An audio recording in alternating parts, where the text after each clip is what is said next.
RS square competition classes channel में आपका स्वागत है। और इस चैनल के माध्यम से हम आज पहला प्रयास है हमारा, और निरंतर इस चैनल के माध्यम से हम कोशिश करेंगे कि आपको प्रतियोगी भर्ती परीक्षाओं के लिए जो भी ज़रूरी क्लासें हैं वो सब क्लासें आपको मिलें।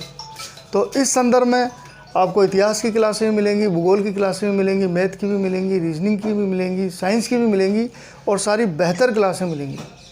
तो आज जो हम पहली क्लास स्टार्ट करने जा रहे हैं वो भारतीय इतिहास से लेते हैं। और भारतीय इतिहास का सबसे प्रारंभिक जो टॉपिक है, जो सभी प्रतियोगी भर्ती परीक्षाओं में वहीं से उसका प्रारंभ किया जाता है और उससे क्वेश्चन भी आते हैं, वो है सिंधु घाटी की सभ्यता। तो हम सबसे पहले देखते हैं सैंधव सभ्यता। देखो मित्रों, होता क्या है कि हम किसी भी सब्जेक्ट को पढ़ें या किसी भी टॉपिक को पढ़ें, हम टॉपिक को खोलते हैं, सिलेबस को अच्छे से देखते नहीं और टॉपिक को खोल करके सीधा गाइड या किताब जो भी होगी सीधा पढ़ना प्रारंभ कर देते हैं। ये समझने की कोशिश नहीं करते कि वो टॉपिक हमसे पूछना क्या चाह रहा है या हमको वो बताना क्या चाह रहा है। तो सबसे पहले तो इसके पीछे लिखा हुआ है सभ्यता। तो अगर आप देखो तो सबसे पहले तो ये जानना ज़रूरी है कि सभ्यता होती क्या है। और सिंधु घाटी जो लोग थे, वहाँ के लोग थे, क्या वो सभ्य थे? और वहाँ से ही सभ्यता का स्टार्ट क्यों माना गया? तो सबसे पहले तो ये चीज़ देखनी है कि सभ्यता, और ये कहा किसके संदर्भ में गया? मानव के संदर्भ में। तो क्या मानव आरंभ से ही सभ्य था? तो सबसे पहले तो अगर हम ये देख लें कि मानव जो है, जब आरंभिक स्थिति में मानव आया तो वो खुद अपना विकास कर रहा था। सभ्य होना तो बहुत अलग बात है, उसका खुद का विकास क्रमबद्ध तरीके से हुआ है। जैसे हम देखें कि जो मानव था आदिम अवस्था में था, जंगली अवस्था में था। उसकी सबसे पहली जो अवस्था थी वो रामापिथेक्स थी, रामापिथेक्स। उसके बाद प्रोटो ऑस्ट्रेलाइट,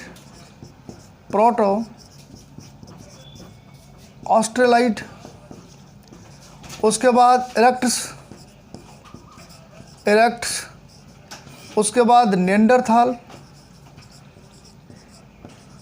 निएंडरथाल, और फिर जाकर के आधुनिक वर्तमान बुद्धिमान मानव होमो सेपियंस। तो एक लंबा क्रम चला मानव के खुद के विकास का। आरंभ में जो मानव था वो 4 पहिए जानवरों की तरह चला करता था। वो अपने हाथों के इस्तेमाल को नहीं समझता था, वो हाथों को भी पैर ही समझता था, और जैसे जानवर चलता उसी तरीके से वो चला करता था। उसका क्योंकि मेरु रज्जु विकसित नहीं था, उसका मस्तिष्क विकसित नहीं था, उसके जबड़े विकसित नहीं थे। तो आरंभिक मानव पूरी तरीके से जानवरों की भांति था। धीरे धीरे विकसित होने लगा। रामापिथेक्स से प्रोटो ऑस्ट्रेलियाइड में पहुंचा तो उसका थोड़ा थोड़ा मेरु रज्जु विकसित होने लगा, उसका मस्तिष्क विकसित होने लगा। फिर इस अवस्था में और विकसित हुआ, इस अवस्था में और विकसित हुआ, और फिर यहाँ आकर के पूर्ण रूप से वो एक बुद्धिमान आधुनिक मानव के रूप में हमारे सामने आया, होमो सेपियंस। तो यहाँ तक तो मानव का खुद का विकास रहा। अब खुद विकसित होने के बाद मानव ने अपने उपयोग के लिए अपने से बाहर किस चीज़ का इस्तेमाल किया, वो उसके लिए क्या कहलाएगी? सभ्यता। तो मानव ने अपने से बाहर सबसे पहले जिस चीज़ को अपने लिए उपयोगी समझ के उपयोग में लिया वो चीज़ थी पाषाण पत्थर। नदी घाटियों में बहने वाले गोल बटुकाश्म, गोल पत्थर, उसने जो चमकीले थे उन्हें लिया, उन पत्थरों पर से फलक उतारे और धारदार नुकीले पत्थर अपने शिकार के लिए उपकरण के रूप में उपयोग लेने लगा। तो यहाँ पर सबसे पहले जो इतिहास प्रारंभ होता है वो पाषाण काल से प्रारंभ होता है, क्योंकि ये पहली वस्तु है जो मानव ने अपने उपयोग के लिए अपने से बाहर इसका उपयोग करना सीखा, और यही कह सकते हैं कि वो सभ्य हुआ। यहाँ से सभ्यता स्टार्ट होती है। और इस काल को एक लंबा काल था, इसलिए 3 भागों में इसको डिवाइड किया गया। पुरा पाषाण काल, मध्य पाषाण काल, नव पाषाण काल। केवल औजारों के दृष्टिकोण से इन कालों को बांटा गया।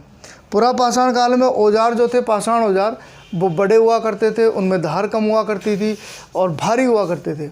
मध्य पाषाण काल में वो थोड़े छोटे हुए, उनमें थोड़ी धार तेज आई और उनका वजन थोड़ा हल्का हुआ। नव पाषाण काल में और ज़्यादा परिष्कृत हुए। तो इस तरीके से पाषाण काल चला। इसके बाद मानव धातु के उपयोग को समझने लगा और सबसे पहले उपयोग में जो धातु ली उसने वो थी तांबा। तो यहाँ से धातु काल चालू हो जाता है तांबा, ताम्र पाषाणिक काल। जब भारत की बात आती है, भारत के संदर्भ में, तो हम सबसे पहले सैंधव सभ्यता की बात करते हैं। और ये जो सभ्यता है ये कांस्यकालीन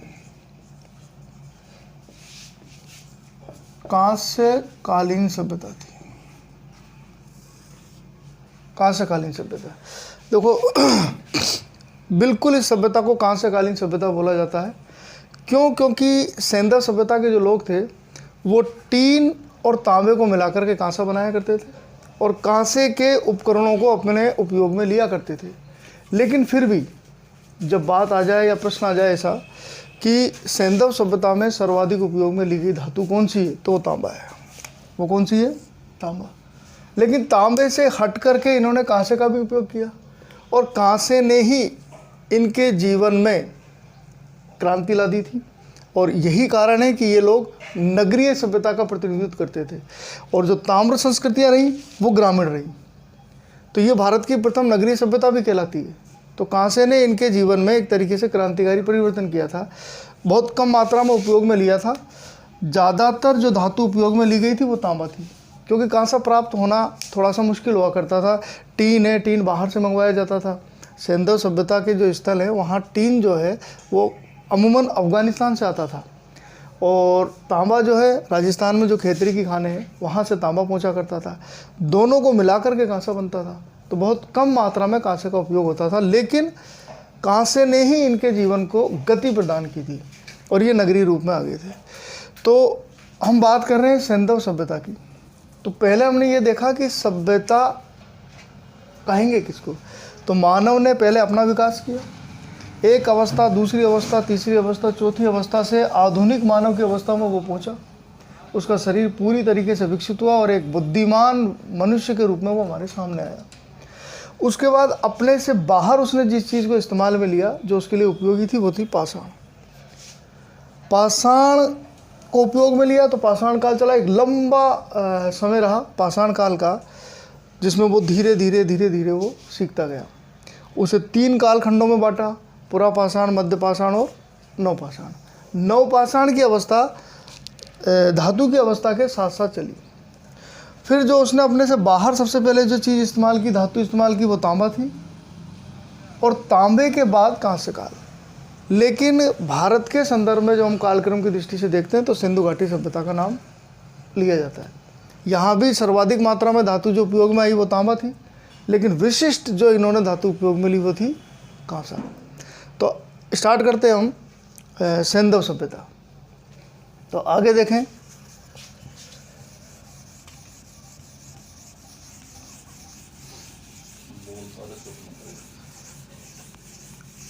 आगे हम देखते हैं कि इस सभ्यता को, ये जो सभ्यता है ये प्रकाश में कैसे आई।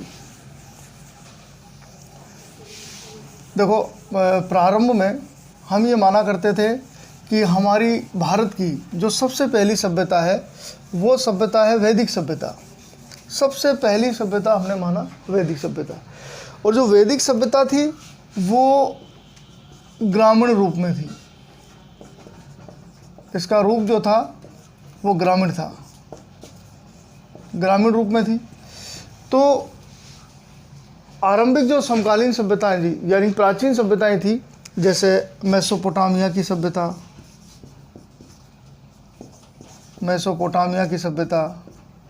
जैसे फारस, जैसे मिस्र, ये जो सभ्यताएं थी ये वैदिक सभ्यता से प्राचीन थी और ये सभ्यताएं सब नगरीय थी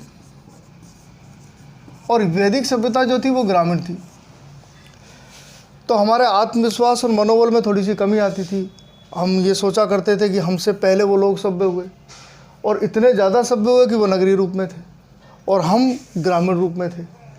तो हमारा आत्मबल कमज़ोर किया गया था। लेकिन ये जो हुआ ये ब्रिटिश काल की देन थी। ब्रिटिश लोगों ने हमें शुरू से इस तरीके से प्रसारित किया, इस तरीके से प्रदर्शित किया कि हम हमारी संस्कृति पर गर्व ना करें।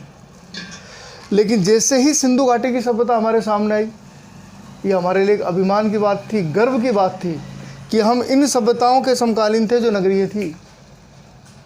हम इन सभ्यताओं से भी ज़्यादा डेवलप थे, हम इन सभ्यताओं से भी ज़्यादा नगरीय थे। सिंधु घाटी की जो सभ्यता है उसमें इन सभ्यताओं से भी कहीं कहीं बहुत सी ऐसी चीज़ें हैं जो उसे विशिष्ट बनाती हैं, और इन सब सभ्यताओं को आपस में मिला भी दें तब भी इतने बड़े क्षेत्र में सिंधु घाटी की सभ्यता विकसित थी कि ये सारे के सारे क्षेत्र मिलने के बाद भी क्षेत्रफल के मामले में उसका मुकाबला नहीं कर सकते थे। अब भी खोज जारी है और अब भी नए नए स्थल प्रकाश में आ रहे हैं। पूरे भारतवर्ष का जो क्षेत्रफल है 32 लाख वर्ग किलोमीटर है। अकेली सिंधु घाटी सभ्यता का क्षेत्रफल 20 लाख वर्ग किलोमीटर तक हो चुका है। तो इतने बड़े क्षेत्र में इतनी विकसित सभ्यता उस समय, ये हमारे लिए बड़े गर्व की बात थी। लेकिन प्रश्न ये उठता है कि प्रकाश में कैसे आई और इतना लेट हमें पता क्यों चला? क्योंकि हम परतंत्र थे, भारत पर ब्रिटिश काल था, हम उपनिवेश थे ब्रिटेन के, हमारे इतिहास को दबा करके रखा गया। सबसे पहले 1826 में चार्ल्स मैसन नामक व्यक्ति थे, आपने पढ़ा होगा। इन्होंने एक टीला देखा, क्योंकि जो भी सभ्यताएं होती हैं, प्राचीन स्थल होते हैं, एक लंबे समय के बाद, कोई प्राकृतिक विपदा के दौरान जो नष्ट हो जाते हैं, तो एक लंबे समय के बाद वो स्थल बहिर्जात बल, जैसे आंधी है, तूफान है, जल है, इनके द्वारा वो दबा दिए जाते हैं और वो दब जाते हैं, वो स्थल दब जाते हैं, वहाँ की चीज़ें दब जाती हैं और वहाँ एक टीले का निर्माण हो जाता है और एक ऊंचा सा टीला बन जाता है और उस टीले के नीचे वो स्थल दबे हुए होते हैं। तो जो पुरातत्व विभाग वाले होते हैं वो उन्हीं टीलों की खुदाई करते हैं, या तो वो खुदाई ऊर्ध्वाधर रूप में हो जाएगी या वो खुदाई क्षैतिज रूप में हो जाएगी और वो स्थल हमारे सामने प्रकाश में आ जाएगा। क्षैतिज खुदाई जो होगी वो लंबी होती है, जो ऊर्ध्वाधर खुदाई होगी वो कम लंबी होती है। तो चार्ल्स मैसन ने ध्यान आकृष्ट किया, हड़प्पा के टीले को देखा और उन्होंने कहा कि यहाँ निश्चित रूप से कोई ना कोई सभ्यता दबी हुई है। लेकिन प्रश्न ये उठता है कि उसे खोजे कौन, उस सभ्यता को प्रकाश में लाने का कार्य करे कौन? क्यों? क्योंकि इस समय हम भारत जो है ब्रिटेन का उपनिवेश था। कोई ऐसी संस्था नहीं थी जो पुरातात्विक स्थलों की खोज कर सके, जो पुरातात्विक स्थलों का संरक्षण कर सके। तो ये बात यहाँ दबी रह गई। लेकिन सबसे पहले इस सभ्यता की ओर ध्यान आकृष्ट करने वाले व्यक्ति कौन थे? चार्ल्स मैसन थे। उसके बाद भारत में, क्योंकि इंग्लैंड में क्रांति हो गई थी, रेलगाड़ी आ चुकी थी, इंग्लैंड में रेलवे लाइनें बिछाई जा रही थी, उसी क्रम में भारत में भी ये कार्य हुआ। 1853 में डलहौजी, लॉर्ड डलहौजी, जो कि भारत के गवर्नर थे, गवर्नर जनरल थे, इनके समय भारत में पहली रेलगाड़ी यानी पहली रेलवे लाइन बिछाई गई मुंबई से थाने के बीच में। मुंबई से थाने के बीच में पहली रेलवे लाइन बिछाई गई, पहली रेल चलाई गई। इसके बाद भारत में रेलवे लाइन बिछाने का कार्य प्रारंभ हुआ। क्यों? क्योंकि ये एक बेनिफिट वाला कार्य था। भारत ये स्थानों से, एक स्थान से दूसरे स्थान से कच्चा माल प्राप्त करने का अच्छा स्रोत था। भारत में किसी भी जगह पर होने वाले विद्रोह को द्रुत गति से जाकर के दबाने का अच्छा स्रोत था। इसलिए ऐसा समय आया कि इंग्लैंड से ज़्यादा रेलवे लाइन भारत में बिछाई गई। इसी क्रम में दूसरी जो रेलवे लाइन थी वो 1856 में कराची से लाहौर के बीच में बिछाई जा रही थी। कराची से लाहौर के बीच में यह वही स्थल है जहाँ से हड़प्पा, मोहनजोदड़ो, चन्हूदड़ो पाकिस्तान में है वर्तमान, जहाँ से ये बड़े बड़े सैंधव स्थल प्रकाश में आए। तो यहाँ जब ये रेलवे लाइन बिछाने का कार्य किया जा रहा था तो दो भाई थे, विलियम ब्रिटेन और चार्ल्स प्रोटेन। इन दोनों भाइयों ने टीलों को देखा, वहाँ से कुछ ईंटें निकली, तो उन दोनों भाइयों ने भी ध्यान आकृष्ट किया कि यहाँ निश्चित रूप से कोई ना कोई सभ्यता दबी हुई है। लेकिन प्रश्न वही था कि खोजे कौन? कोई विभाग नहीं है, कोई ऐसी संस्था नहीं है, और भारत जो है वो उपनिवेश है।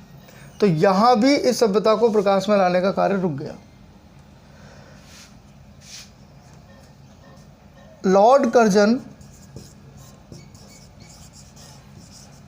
1899 में भारत के गवर्नर जनरल बनकर आए और इन्होंने बहुत से चीज़ें, बहुत से आयोग बनाए, बहुत से कार्य किए। कुछ नकारात्मक थे और कुछ सकारात्मक थे, जिनमें इनके द्वारा किया गया सबसे घृणित कार्य था बंगाल का विभाजन। तो लॉर्ड कर्जन ने 1904 में एक प्रयास किया और उन्होंने 1904 में एक अधिनियम, एक एक्ट पारित किया, एनसेंट मैनोमेंट एक्ट। एंसेंट मैनोमेंट एक्ट मतलब प्राचीन स्मारक सुरक्षा अधिनियम। ये अधिनियम पारित किया। अब एक कानून था, एक अधिनियम था जो कि प्राचीन स्मारकों की सुरक्षा के लिए लाया गया ब्रिटिश सरकार के द्वारा। इस कानून को ध्यान में रखते हुए 1904 में भारतीय पुरातत्व विभाग की स्थापना हुई। ये पहला प्रयास था। अब एक संस्था थी जिसका कार्य था प्राचीन पुरातात्विक स्थलों की खोज करना, जिसका कार्य था प्राचीन पुरातात्विक स्थलों का संरक्षण करना। तो यहाँ से इस कार्य में तेजी आई, लेकिन अभी भी समय था। और ज़्यादा तेजी आई जब इस पुरातत्व विभाग के निदेशक जॉन मार्शल बने। निदेशक बनते ही पुरातात्विक कार्यों में तेजी ला दी और पुरातात्विक स्थलों का संरक्षण होने लगा और पुरातात्विक स्थलों को खोजने का प्रयास होने लगा। इसी क्रम में 1920-21 में राय बहादुर दयाराम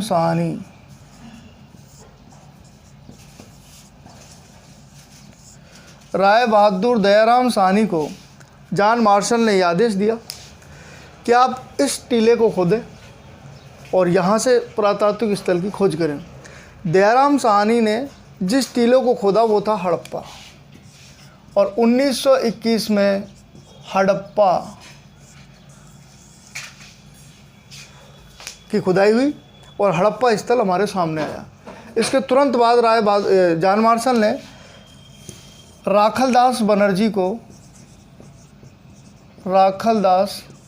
बनर्जी को मोहनजोदड़ो वाले टीले को खोदने के लिए कहा और 1922 में मोहनजोदड़ो हमारे सामने आया। तो 1922 तक दो बड़े सिंधव स्थल हड़प्पा और मोहनजोदड़ो हमारे सामने थे। इनको देख करके सर जॉन मार्शल ने 1924 में लंदन वीकली समाचार पत्र में ये उद्घोषणा की कि हम एक विकसित सभ्यता की खोज कर चुके हैं जो पूरी तरीके से नगरीय सभ्यता है, कांस्यकालीन सभ्यता है और भारत की प्राचीनतम सभ्यता है जो पूरी तरीके से विकसित है। ये घोषणा उन्होंने की और ये हमारे लिए एक गर्व की बात थी, जिसे कहा गया सिंधु घाटी की सभ्यता। तो इस तरीके से हमारे सामने सिंधु घाटी की सभ्यता प्रकाश में आई और हमारे लिए एक गर्व की बात थी कि हम जिस वैदिक सभ्यता को हमारी सबसे प्राचीन सभ्यता मान करके मेसोपोटामिया, फारस, मिस्र की सभ्यताओं से अपने आप को कम प्राचीन समझ रहे थे और अपने आप को ग्रामीण मान रहे थे, विकसित नहीं मान रहे थे, लेकिन अब हम कह सकते थे कि हमारी प्राचीनतम सभ्यता एक विकसित सभ्यता है, एक नगरीय सभ्यता है, उन सभ्यताओं की समकालीन है और उनसे भी ज़्यादा कई मामलों में अग्रणी है। इसके बाद प्रश्न यह आता है कि इस सभ्यता को सिंधु घाटी की सभ्यता कहा गया, क्या इसे सिंधु घाटी की सभ्यता कहना उपयुक्त है? तो यहाँ भी ये सवाल उठता है कि जब आरंभिक स्थल खोजे गए तो वो या तो सिंधु नदी या सिंधु नदी की सहायक नदियों के किनारे पर मिले, या सरस्वती जो कि अब लुप्त प्राय है, वर्तमान में घग्गर नदी जिसको बोला जाता है, उसके किनारे मिले। तो इस सभ्यता को आरंभ में तो कह दिया गया सिंधु घाटी की सभ्यता, उसके बाद इसको बोल दिया गया सिंधु और सरस्वती सभ्यता, क्योंकि दोनों नदियाँ और इनकी सहायक नदियों के किनारे स्थल मिले। तो पहले बोल दिया गया सिंधु घाटी की सभ्यता, फिर बोल दिया गया सिंधु और सरस्वती सभ्यता। इसके अतिरिक्त इस सभ्यता को बोल दिया गया कांस्य सभ्यता। कांस्य सभ्यता क्यों? क्योंकि यहाँ पर कांसे की धातु का उपयोग में लिया गया, लेकिन कांसे से ज़्यादा उपयोग में ली जाने वाली धातु तांबा थी। फिर इसको बोल दिया गया नगरीय सभ्यता। तो अलग अलग नामों से इसको पुकारा गया, लेकिन प्रश्न ये उठता है कि इन सब नामों में सबसे उपयुक्त नाम इस सभ्यता के लिए कौन सा है? तो ध्यान में रखना, ना तो उपयुक्त नाम इसके लिए सिंधु घाटी की सभ्यता है, ना इसके लिए उपयुक्त नाम सिंधु सरस्वती सभ्यता है, ना उपयुक्त नाम कांस्यकालीन सभ्यता। क्यों? क्योंकि एक निश्चित क्षेत्र में बांध देना भी उपयुक्त नहीं है, और ना इसके लिए नगरीय सभ्यता। तो सबसे उपयुक्त नाम इस सभ्यता का रखा गया। क्यों? क्योंकि जैसे जैसे इस सभ्यता के स्थलों की खोज होती गई, तो इसका जो उत्तरी छोर है वो जम्मू कश्मीर में स्थित मांडा नामक स्थल माना गया। इसका दक्षिणतम छोर दायमाबाद महाराष्ट्र माना गया। इसका पश्चिमतम जो स्थल है वो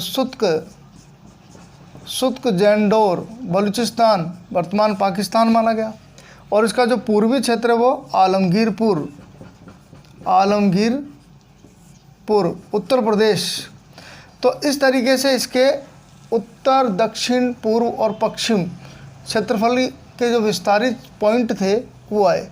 अब इनमें अगर हम देखें तो ना तो इनमें से कोई भी स्थल सिंधु और उसकी सहायक नदियों के किनारे है, ना इनमें से कोई भी स्थल सिंधु और उसकी सहायक नदियों के किनारे।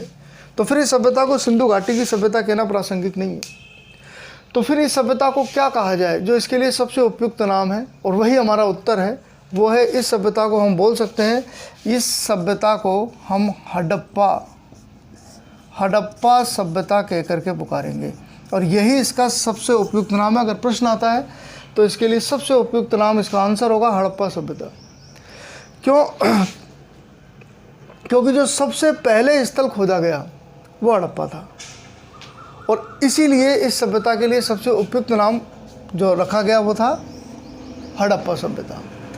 अब देखो, इस तरीके से सिंधु घाटी की सभ्यता या हम कहें हड़प्पा सभ्यता, ये हमारे सामने प्रकाश में आई। तो ये हमारे सामने किस तरीके से प्रकाश में आई? इस सभ्यता के लिए सबसे उपयुक्त नाम कौन सा होगा, और उसके बाद हम देखेंगे कि इस सभ्यता की विशेषताएं क्या हैं। इस सभ्यता की विशेषताएं क्या है? यदि आप सीधा सभ्यता के स्थलों को पढ़ने लगोगे तो वो फैक्चुअल चीज़ें हैं, वो तथ्यात्मक चीज़ें हैं, वो आपका कॉन्सेप्ट क्लियर नहीं करेंगी। आप अगर विशेषताओं को पढ़ेंगे और वहाँ से अगर आप तुलनात्मक रूप से सिंधु घाटी सभ्यता के सामाजिक, राजनीतिक, आर्थिक, धार्मिक इन सब बिंदुओं को देखते हुए चलोगे तो आपको रटने की आवश्यकता नहीं पड़ेगी। और जो स्थल हैं, कुछ गिने चुने स्थल हैं, उन्हें बस थोड़ा सा ध्यान में रखना होगा। बाकी जो सबसे मुख्य चीज़ें हैं इसमें वो है सिंधु घाटी सभ्यता की विशेषताएं, और फिर हम देखेंगे सिंधु घाटी सभ्यता के सामाजिक, आर्थिक, धार्मिक और राजनीतिक पहलुओं को। तो यहाँ पर हम देखें कि इस सभ्यता की विशेषताएं, तो अगर विशेषताओं में बात करें तो सबसे पहले तो जो विशेषता हमको दिखाई दे रही है वो यही दिखाई दे रही है कि सिंधु घाटी की सभ्यता एक कांस्यकालीन सभ्यता थी। तो पहली इसकी विशेषता हो गई कि ये सभ्यता कांस्यकालीन सभ्यता है। कांस्यकालीन सभ्यता।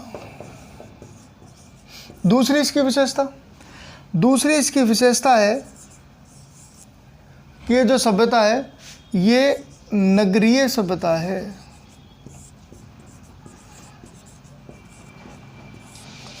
नगरीय सभ्यता है। तीसरी इसकी विशेषता, ये जो सभ्यता है वाणिज्यिक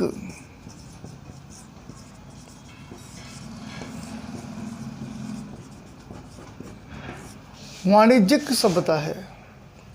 एक सभ्यता नगरीय सभ्यता तब कहलाती है जब वहाँ पर सुनियोजित तरीके